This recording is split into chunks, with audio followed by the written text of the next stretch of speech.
ஆண்டவர்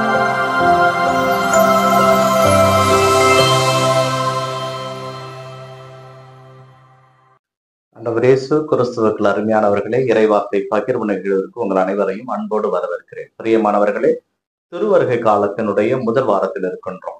திருவருகை காலம் என்றால் நமக்கு தெரியும், கடவுளுடைய வருகையை நாம் எதிர்நோக்கி காத்து கொண்டிருப்பது, அதற்கு நம்மை முழுவதுமாக அர்ப்பணிப்பது.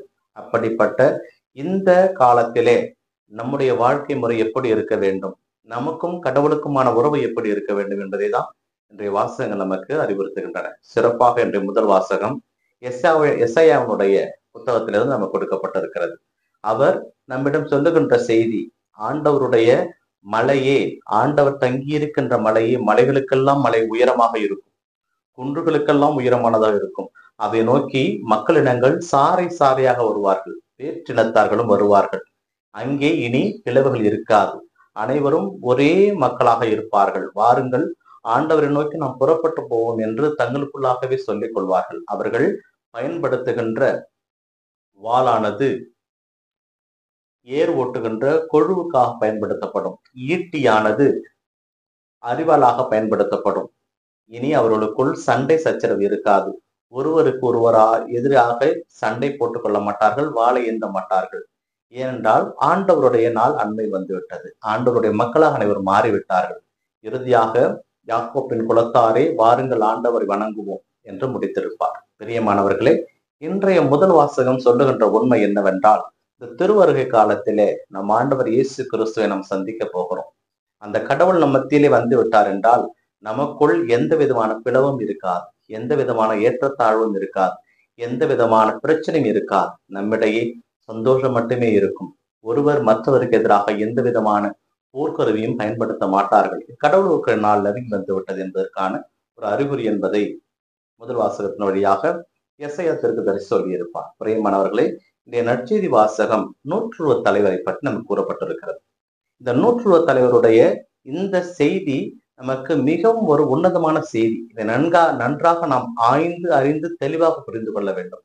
ஏனென்றால் பல நேரங்களிலே நூற்றுவ தலைவர் அவ்வளவு அதிகாரத்துக்கு மத்தியில் இருந்தாலும் ஆண்டவரும் தன்னை பணித்து கொண்டார், தலை வணங்கினார். ஆண்டவர் அவர் நூற்றுவ தலைவர் என்று தெரிந்தே ஆசீர்வாதம் செய்தார் என்று நம் மனதில் இருந்திருக்கும். ஆனால் இன்னும் கொஞ்சம் ஆழமாக சிந்தித்து பார்ப்போம் எனில், முதல் வார்த்தையே, ஆண்டவரே, என் மகன் முடக்குவாதத்தால் கஷ்டப்படுகிறான் என்று சொன்ன பொழுது இயேசு கிறிஸ்து, நான் வருவேன், குணப்படுத்துவேன் என்று சொல்லுவார். அவர் நூற்றுவ தலைவரோ அதிகாரத்துக்கு உட்பட்டவரோ எதுவும் தெரியாது. இயேசு கிறிஸ்துவை பொறுத்தவரை தன்னிடம் வந்த எல்லோரிடமும், நீர் எங்கிருந்து வருகிறீர், யார், உம்முடைய வேலை என்ன, உம்முடைய நிலை என்ன, எதையும் கேட்கவில்லை.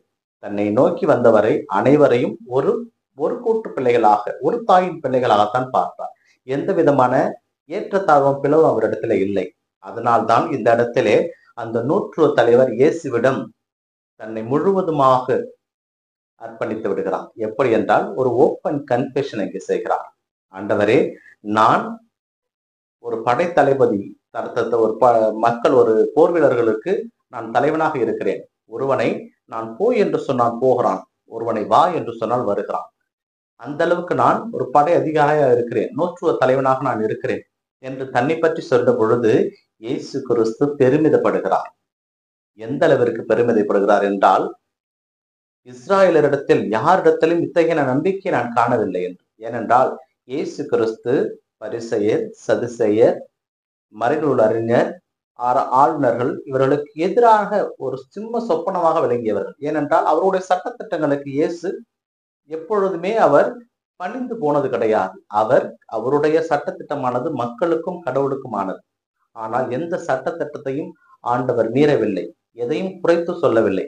ஆனால் மக்களுக்குரிய ஆசீர்வாதத்தை கொடுப்பதிலே அவர் கண்ணும் கருத்துமாக இருந்தார். அதனால்தான் அந்த நூற்றுவ தலைவன் தான் ஒரு அரசு அதிகாரி என்று தெரிந்தால் கடவுள் தனக்கு உதவ மாட்டாரோ என்று கூட இதை சொல்லி இருக்கலாம். ஆனால் அந்த நூற்றுவ தலைவர் தன்னை முழுவதுமாக ஆண்டவரிடம் அர்ப்பணித்ததுதான் ஆண்டவர் இயேசு கிறிஸ்துவுக்கு பிடித்தது. ஏனென்றால் இந்த திருவருகை காலத்திலும் நம்மை முழுவதுமாக ஆண்டவரிடம் நாம் சரணாகதியாக்க வேண்டும். நாம் எந்த நிலையில் இருந்தாலும், நாம் யாராக இருந்தாலும், நாம் எப்பேற்பட்ட பணக்காரராக இருந்தாலும், எத்தனை பேருக்கு நாம் அதிபதியாக இருந்தாலும், ஆண்டவருக்கு முன் நாம் அனைவரும் அவருடைய குழந்தைகள் என்பதை நாம் மறந்துவிடக் கூடாது. ஒரு குழந்தை தன் தந்தையிடம் செல்லுகின்ற பொழுது தன்னை மறந்துதான் செல்ல வேண்டும்.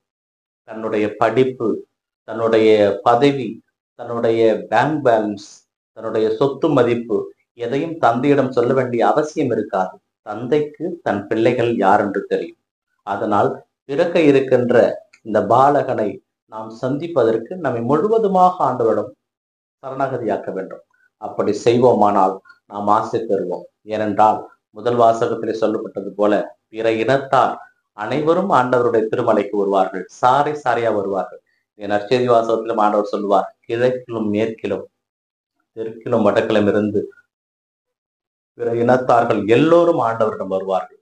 எல்லோரும் ஆபிரகாமினுடைய பந்தியிலே அமர்ந்து ஒன்றாக உணவருந்துவார்கள் என்று சொல்லப்படும். பிரியமானவர்களே, நாம் அனைவரும் கடவுளுடைய பிள்ளைகள்.